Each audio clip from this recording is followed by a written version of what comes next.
وادی کشمیر میں شب برات بڑے مذہبی جوش و خروش کے ساتھ منائی گئی۔ درگاہ حضرت بل میں سب سے بڑا اجتماع دیکھا گیا، جہاں ہزاروں کی تعداد میں عقیدت مندوں نے شرکت کی اور پوری رات قرآن پاک کی تلاوت اور دعا کی۔ درگاہ مختوم صاحب اور دستگیر صاحب رضی اللہ عنہ کے بازار پر بھی عقیدت مندوں کو دیکھا گیا۔ جموں کشمیر وقف بورڈ نے شب برات کے موقع پر خصوصی انتظامات کیے تھے تاکہ عقیدت مندوں کو کوئی پریشانی نہ ہو۔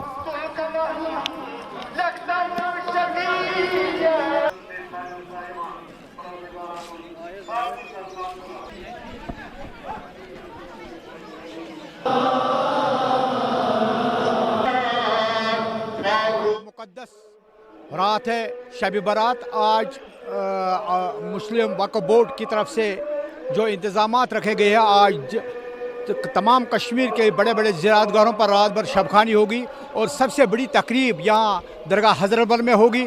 انشاءاللہ آپ نے دیکھا ہوگا کہ یہاں نماز عشاء پڑھی گئی ہے اور آپ نے دیکھا کہ انتظامات کیسے تھے۔ ہم نے آج صبح وقف بورڈ کے چیئرپرسن ڈاکٹر درخشان اندرابی صاحبہ آج خود جائزہ لینے کے لیے آئی۔ اس نے ہر ایک جگہ دیکھا، فرش فروش دیکھا اور ٹینٹ لگے ہوئے ہیں۔ آپ نے دیکھا ہوگا کہ یہاں نماز پڑھی گئی ہے ابھی اسی وقت، اور آپ نے دیکھا کہ انتظامات کیسے تھے۔ ہم نے ہر ایک جگہ قالین بچھا رکھے تھے، ٹینٹ لگائے رکھے تھے۔ سردی کے باوجود بھی یہاں ہزاروں لوگ آئے اور وہ فیضاب ہوئے، اور انشاءاللہ آج نماز عشاء کے بعد رات بھر شب خوانی ہوگی اور شب خوانی صبح نماز فجر تک جاری رہے گی۔ جس طرح سے ہم دیکھ رہے ہیں کہ یہاں پہ ابھی سردی ہے، کیا انتظامات آپ نے رکھے تھے ایکسٹرا اس بار ہم نے رکھا ہے، اگر آپ دیکھیں کو شیش خانے میں ہم نے برابر گرمی کا انتظام رکھا ہے، کیونکہ باہر تو انتظام گرمی نہیں رکھی جا سکتی، اندر آپ جا سکتے ہیں، اور وہاں پر بھی ہم نے گرمی کا انتظام رکھا ہے اور ٹینٹ بالکل بند رکھے گئے ہیں تاکہ سردی کی وجہ سے کسی زائر کو کوئی پرابلم نہ ہو۔ البتہ انشاءاللہ آپ نے دیکھا ہوگا کہ ہر ایک نے احسن طریقے سے نماز پڑھی ہے، اور انشاءاللہ پرمان آج رات بھر اسی طرح سے انتظامات رہیں گے صبح تک انشاءاللہ۔ کہ زائرین کی بڑی بھیڑ رہتی تھی اور کافی پریشانیاں ہوتی تھی، اس بار آپ نے الگ کیا کیا تاکہ لوگوں کو پرابلم نہ ہو؟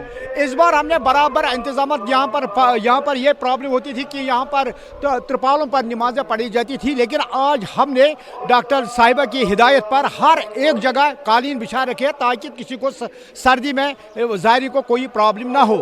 اور اس کے علاوہ ہم نے آج جو ٹینٹس لگائے رکھے تھے وہ بالکل ہم نے بند رکھے ہیں، کیونکہ چاروں طرف بند رکھے گا تاکہ زائرین کو کوئی سردی میں کوئی پرابلم نہ ہو۔ اللہ کا شکر ہے کہ ہم نے یہاں نماز پڑھی ہے، اور شکر گزار کا وقف بورڈ کا جنہوں نے یہاں بہت انتظام کیا تھا کہ اس کڑک سردی میں ترپالیں بچھائے اور قالینیں بچھائے، ہمیں اس کا بہت شکر گزار ہے۔ آج اللہ تعالیٰ سے یہی دعا میں کہ کشمیر کے لیے کہ یہاں پہ جو سختی تھے وہ ظلم ہے، اس کے علاوہ ہم نے یہی اللہ سے استدعا دعا کیا کہ کشمیر کو بلائیوں سے محفوظ فرمائے۔ انتظامان ہن تعلق یہ شب برس پہ شاندار انتظام، قالینن ہند انتظام مستوراتن خاطر تہ اہم انتظام آمت کرنے درخشان اندرابی صاحبہ ہند طرف۔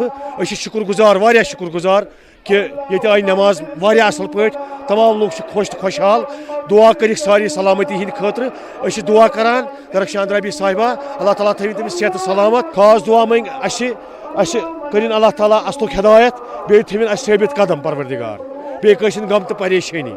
کشمیر کے تمام میجر شرائنز کے ساتھ ساتھ سری نگر کے درگاہ حضرت بل میں بھی شب برات بڑی عقیدت و احترام کے ساتھ منائی گئی، اور یہاں پہ آپ تصویروں میں دیکھ رہے ہیں کہ زائرین کی بڑی تعداد جو ہے وہ یہاں پہ موجود ہے۔ اور بتا دیں کہ درگاہ حضرت بل میں ہی زائرین کا سب سے بڑا مجموعہ پایا جا رہا ہے، اور اس کے ساتھ ساتھ ہم دیکھتے ہیں کہ تمام میجر شرائنز جو کشمیر کے ہیں وہاں پہ اسی طرح کے مناظر جو ہے وہ دیکھنے کو مل رہے ہیں۔ اور اس کے ساتھ ہم دیکھ رہے ہیں کہ اس پوری رات میں جو ہے وہ درود و اذکار، نعت شریف، تلاوت کلام پاک نمازیں جو ہے وہ ادا کی جاتی ہے، اور اس کے ساتھ ساتھ یہ دعا کی جاتی ہے کہ تمام لوگ جو ہے وہ خوشحالی کے ساتھ اپنی زندگی بسر کرے، پورے کشمیر کے ساتھ جو ہے پورا ملک ترقی کرے اور لوگوں کی زندگی جو ہے وہ خوشحال رہے، اور اس کے ساتھ ساتھ جو آپسی بھائی چارہ ہے وہ بنا۔ آفاق شاہ کے ساتھ